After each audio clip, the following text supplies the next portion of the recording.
Hello, friends. I know, it's me. It's not as exciting as I'd like to think it is. Anyway, it's time for a story, a fantastic tale, from our friend Mr. Rando. So, I'm already excited. Mr. Rando has sent us some very interesting things in the past, so here we go. This is, again, from Mr. I said that. I don't know why I keep reiterating that point. This is called My Brother's Ex-Friend. So let's find out what happened together. Like a family. Reading horrible stories on the internet. You probably shouldn't do that with your family. Anyway, let's go.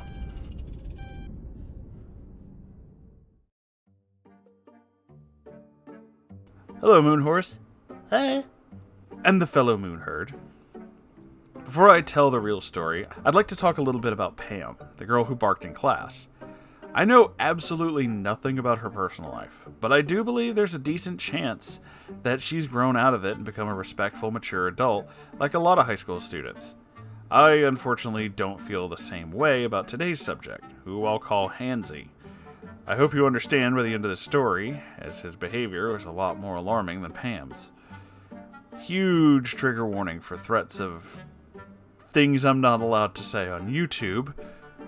Thanks, Susan. Also, if Moonhorse is reading this, I am. Prepare for some rage.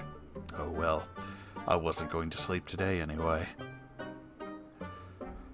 As the title says, Hansy is an ex-friend of my brother, who I'll call Bro. I first met Hansy at some point during 2016 when he came over to our house to play video games and watch YouTube, as friends do. Bro would also come over to his place a few times, and I didn't think anything of it. Around February or March of 2017, I went with Bro to spend the night at Hansy's, not because I wanted to hang out with him, but rather because we were without internet at the time. Looking back, his living situation wasn't the best. Hansy lived with his grandparents for some reason, and I think their house might have been in a trailer park. I remember the inside being small, dimly lit, and kind of messy. Bro also recalls the house smelling like cat litter and cat piss, which I don't really remember that part. In fact, my sense of smell might be slightly impaired from living in a bedroom full of unwashed clothes, but that's a story for another time. Sometime after that, Bro stopped being friends with Hansy, and I wouldn't really see him again until my junior year in 2018.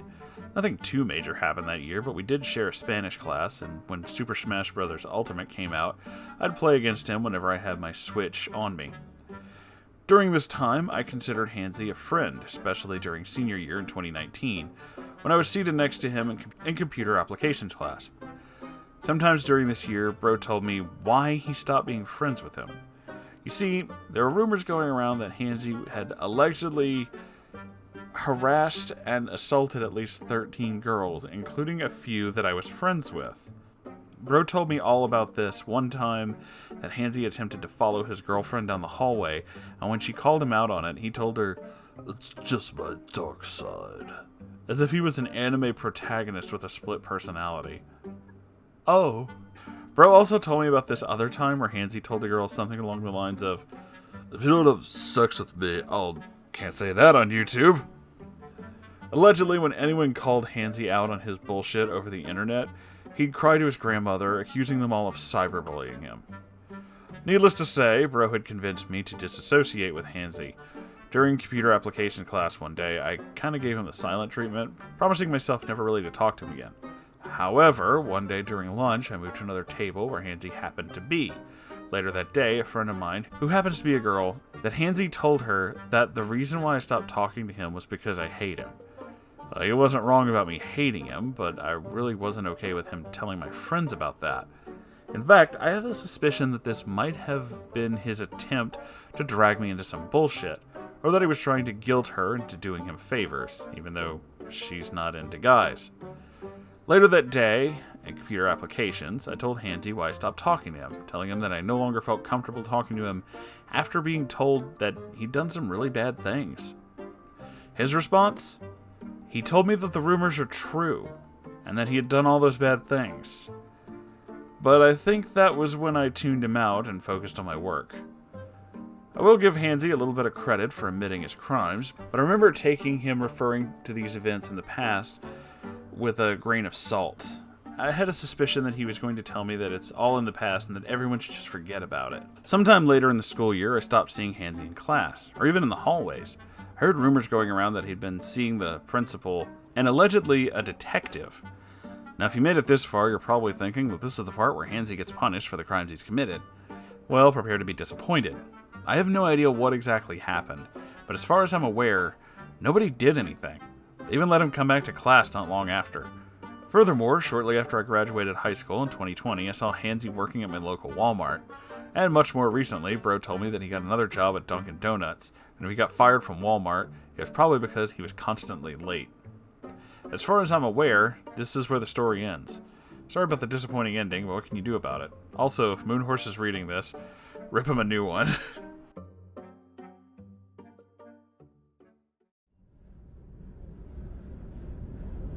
Alright. But only because you asked nicely.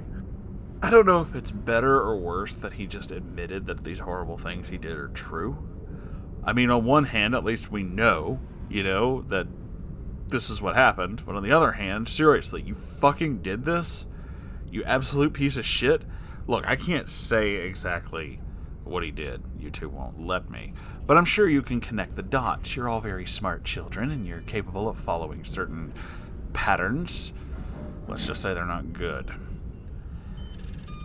So this little greaseball motherfucker somehow manages to weasel his way out of getting in trouble. Do you know the really fucked up thing? It doesn't surprise me. I'm a lot of things. I'm disgusted, I'm angry, I'm starting to deal with a little bit of my allergy problems. Surprised? No. No, this is a sad but common thing. However, that doesn't mean that we won't, deliver our own specific form of justice. Which is the way I do things, as you all well know. People like this just kind of amaze me. It's not enough that he's a horrible motherfucker. It's that he's brazen about it. He just doesn't care. He thinks this is like an edgy, cool thing he's doing.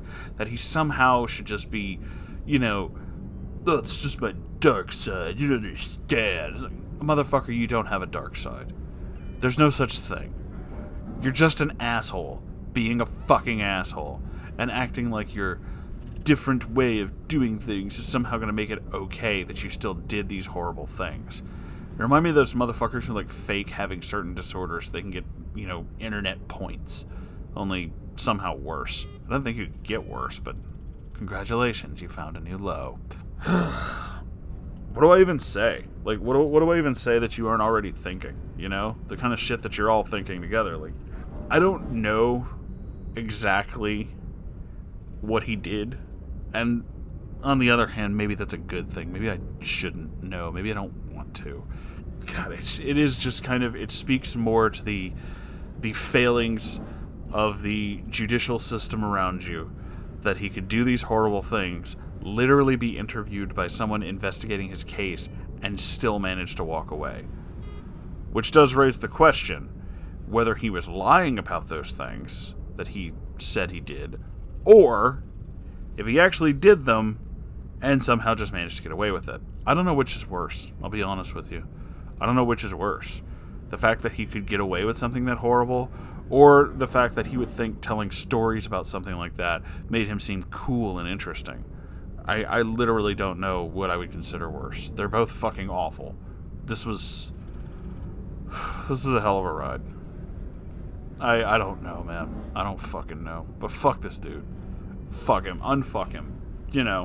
Like we usually do. Don't give him that. He doesn't deserve that. That's supposed to be fun, and you don't get fun. Fuck you. Or unfuck you. I have trouble following my own stupid jokes. Anyway, that's the end of the video, you guys. I don't know. I really don't fucking know.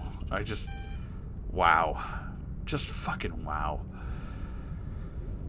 If you all enjoyed this, make sure to do all the YouTube stuff.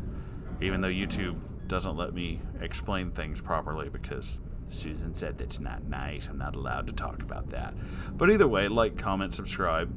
If for any other reason, just to fuck with the algorithm. Pretty much just fuck with the algorithm. I think it's funny. I have a Ko-Fi and a merch store. I'd appreciate you checking those out. But if you can't, totally fine. Don't worry about it. I have a Discord if you'd like to come hang out with me and all my weird friends. I realize I never really said this, but a lot of YouTubers have those, in which it's like you have to do a certain thing or like pay something to join. You don't. My Discord's free. You can just come hang out with us. It's totally cool. I have a subreddit, r/Moonhorse Stories, where you can send me stories, which is where this and many others came from. And every Saturday there's a live stream if you'd like to come do stuff like this with me and sometimes my wonderful fiance. We've started doing streams together. You guys should come check that out. It's a lot of fun. I love you all so very, very much, and I'll see you in the next episode. Take care of yourself out there, kids. It's certainly something out there. Goodbye, everybody.